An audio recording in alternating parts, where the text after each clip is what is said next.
തന്നെ പ്രിയപ്പെട്ടവരെ, ഞാൻ ഈ വീഡിയോ ചെയ്യുന്നത് നമ്മുടെ പള്ളുരുത്തിയിലുള്ള സഖാക്കന്മാർക്ക് വേണ്ടിയിട്ടാണ്.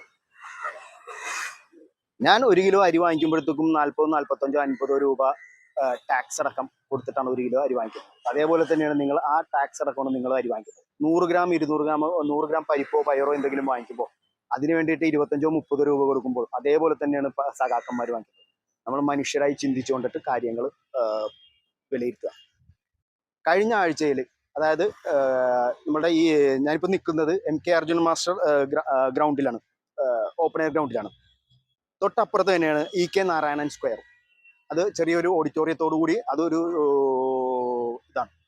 ഈ ഓപ്പൺ എയർ ഗ്രൗണ്ടിന്റെ പേരിൽ വൻ അഴിമതിയാണ് ഇവിടെ നടക്കാൻ വേണ്ടി പോകുന്നത്.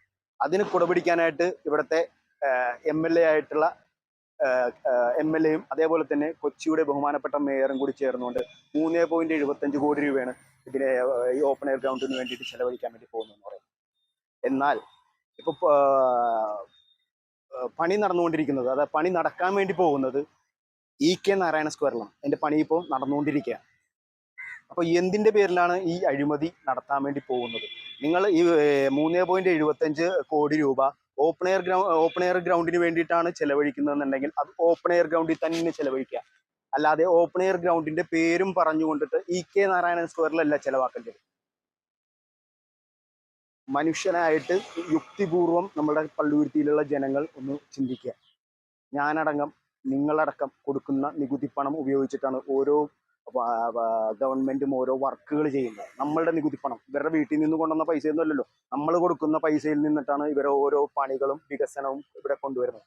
ആ വികസനത്തിന്റെ പേരിൽ ഒരു വികസനം എന്തിനാണോ നടത്തേണ്ടത് ആ സ്ഥലത്ത് തന്നെ ആ വികസനം നടത്തുവാൻ വേണ്ടി നോക്കുക.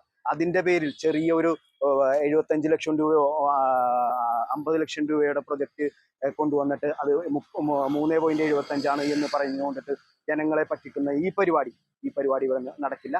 അത് പള്ളുരുത്തിയിലെ ജനങ്ങൾ നടത്തിക്കില്ല. ഇത്രയും പറഞ്ഞുകൊണ്ട് ഞാൻ നിർത്തുന്നു. ജയ് ഹിന്ദ്, ബൈ.